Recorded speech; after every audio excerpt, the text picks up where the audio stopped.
시청자 여러분 안녕하십니까? VOA 뉴스투데이 시작합니다.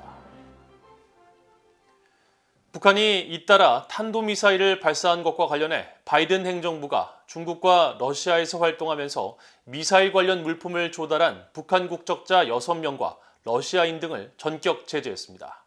첫 소식 함지하 기자가 보도합니다. 미국 재무부 해외자산통제실은 12일 북한의 WMD, 대량 살상 무기와 탄도미사일 프로그램을 겨냥한 독자 대북 제재 대상을 추가해 발표했습니다. 해외자산통제실은 보도자료를 통해 러시아를 근거지로 둔 최명현과 오영호를 비롯해 중국에서 활동 중인 심광석, 김성훈, 강철학, 변광철 등 북한 국적자 6명과 러시아 국적자인 로만 아나톨리비치 알라르, 러시아 기업 파르세크가 특별 지정 제재 대상에 올랐다고 밝혔습니다. 최명현의 경우 러시아 블라디보스톡에서 미국과 유엔의 제재 대상인 북한 제2자연과학원에 물품 등을 제공했으며 중국 다롄 본부의 대표인 심광석은 북한에 철강 합금을 조달한 혐의를 받았습니다. 또 선양에 주재하는 김성훈은 소프트웨어와 화학 물질을 조달해 북한으로 보내는 역할을 했다고 해외자산통제실은 설명했습니다. 북한을 겨냥한 미국의 독자 제재는 지난달 10일 리영길 북한 국방상과 중앙검찰소 등에 대한 조치 이후 약 한 달 만입니다. 브라이언 넬슨 재무부 테러 금융범죄 담당 차관은 보도자료에서 북한의 대량 살상 무기와 탄도미사일 프로그램에 대응한 미국의 지속적인 노력의 일환인 오늘의 조치는 무기용 물품의 불법 조달을 위해 해외 대리인들을 계속 이용하는 것을 겨냥하고 있다고 밝혔습니다. 그러면서 북한의 최근 미사일 발사들은 외교와 비핵화에 대한 국제사회 요구에도 불구하고 금지된 프로그램을 계속 진전시키고 있다는 추가적인 증거가 된다고 설명했습니다. 이런 가운데 제임스 오브라이언 국무부 제재정책조정관 지명자는 12일 상원 외교위원회 인준청문회에 출석해 강력한 대북제재 중요성을 밝히고 특히 대북제재 프로그램 이행을 위한 동맹국들과의 협력을 강조했습니다. The administration is putting in place its policy. I think a strong sanctions program is a critical part of our approach to North Korea, not just unilaterally, but with our friends and allies. 공화당의 빌 해거티 상원의원은 바이든 행정부가 북한에 충분한 제재를 부과하지 않고 있다면서 최대 압박 정책을 재가동해야 한다고 주장했습니다. While I was there, we imposed maximum pressure at that time. What we're seeing now, though, is a resurgence of North Korea's belligerence. They're testing hypersonics, they're testing intercontinental ballistic missiles, yet the current administration has only begun to impose sanctions in December with only one tranche of sanctions.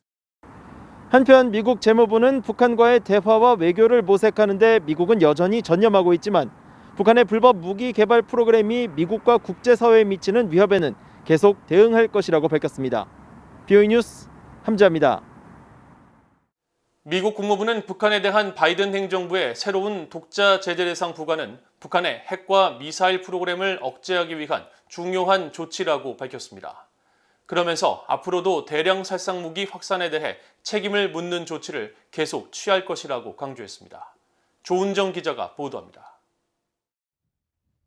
바이든 행정부의 신규 독자 제재가 발표된 12일 네드 프라이스 국무부 대변인은 정례 브리핑에서 국제사회에 강력한 메시지를 보내야 한다면서 제재를 통한 북한의 핵, 미사일 개발 억제 입장을 분명히 했습니다. These are important measures to constrain North Korea's ballistic missile and nuclear program.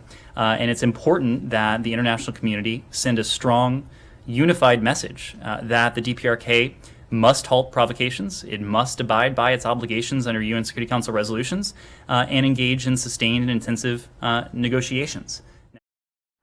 프라이스 대변인은 이어 유엔 안보리와 미국의 독자 제재는 계속 유지될 것이라면서 모든 유엔 회원국들의 대북 제재 이행 의무 준수를 촉구했습니다.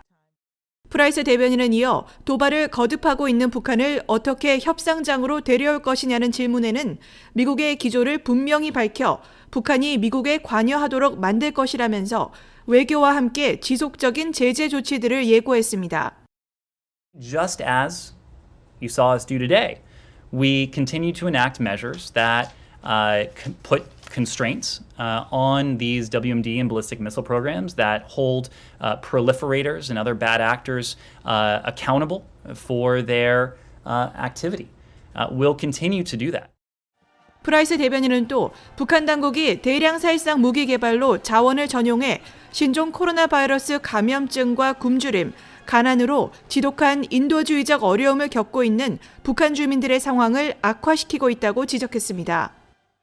Of course, if these issues are to, conditions are to improve, something will need to change, and it is our estimation and it is our belief, and the belief of our allies and partners that the DPRK regime is inflicting tremendous hardship on their own people by diverting precious resources that should be going to food. 토니 블링컨 국무장관은 이날 발표한 성명을 통해 탄도미사일 제조 물품 조달을 위한 제재 대상자들의 활동들을 구체적으로 명시하면서 이번 조치에 대해 북한의 계속되고 있는 확산 활동과 이를 지원하는 자들에 대한 우리의 진지하고 지속적인 우려를 전달한다고 밝혔습니다. 또 미국은 국제평화와 안보에 심각한 위협이며 세계 비확산 체제를 약화시키는 북한의 대량 살상 무기와 탄도미사일 프로그램을 해결하기 위해 모든 적절한 수단을 동원할 것이라고 강조했습니다. 이런 가운데 국무부는 12일 북한이 극초음속 미사일 시험 발사에 성공했다고 주장한 데 대한 VOA의 논평 요청에 북한은 각종 무기 실험을 정상적인 활동으로 인식시키려 한다고 지적하고 미국은 북한의 미사일 발사들을 규탄한다는 입장을 거듭 밝혔습니다. VOA 뉴스 조은정입니다. 유럽연합 EU의 대외관계청은 11일 북한의 탄도미사일 발사 직후 발표한 성명을 통해 북한이 불법 무기 체계를 계속 추구하는 것은 국제평화와 안보에 위협이며 대화 재개와 북한 주민들을 돕기 위한 국제적 노력에 역행한다면서 북한이 유엔 안보리 결의 의무를 준수하고 대화와 외교 환경을 훼손하는 모든 행동을 자제할 것을 촉구한다고 밝혔습니다. 영국 외교부의 아만다 밀링 아시아 담당 국무상도 12일 트위터를 통해 영국은 북한이 탄도미사일 시험 발사로 유엔 안전보장이사회 결의를 지속적으로 위반하는 데 대해 깊은 우려를 표한다면서 북한은 완전하고 검증 가능하며 돌이킬 수 없는 비핵화, 즉 CVID를 향한 구체적인 조치를 취하라고 촉구했습니다. 프랑스 외교부도 북한이 극초음속 미사일 발사를 주장하며 잇따라 탄도미사일을 발사한 것을 규탄한다면서 국제사회의 대북 제재가 완전하고 효과적으로 이행될 수 있도록 파트너들과 적극 협력할 것이라고 밝혔고 독일 외무부도 성명을 통해 북한의 행위를 규탄한다면서 북한은 추가 도발을 중단하고 안보리 결의를 이행하며 핵과 미사일 프로그램 폐기를 위한 진지한 협상에 임하라고 촉구했습니다. 최근 미국 법원이 대북 제재 위반 업체 자금에 대해 연이어 몰수 판결을 내리면서 몰수된 금액이 1,500만 달러에 육박하는 것으로 나타났습니다. VOA가 미국 법원 기록 시스템을 확인한 결과 미국 법원은 최근 수년간 개인자금 3건과 기업자금 8건에 대해 몰수 판결을 내리면서 몰수 총액이 1,491만 달러로 집계됐습니다. 여기에는 지난 6일 익명의 기업 4곳이 소유한 계좌 3개에 예치된 237만 달러와 지난해 11월 중국 기업 라이어 인터내셔널 트레이딩의 자금 42만 달러를 비롯해 이 업체의 대표 탕신 등의 개인 자산 각각 50만 1,000달러와 2만 4천 달러 등이 포함됐습니다. 또 지난 2년 동안 대북 제재를 위반한 기업 6곳이 자발적으로 내기로 한 벌금액도 311만 달러로 집계됐는데 가장 최근 사안은 유엔 주재 북한 대표부 직원들의 계좌를 개설한 TD뱅크 그룹이 지난달 미국 재무부와 11만 5천 달러의 벌금에 합의한 사안입니다. 리언 파네타 전 미국 국방장관은 새해 들어 북한의 2차례에 걸친 탄도미사일 발사를 도발로 규정하고 북한은 상황을 악화시키고 있다고 밝혔습니다.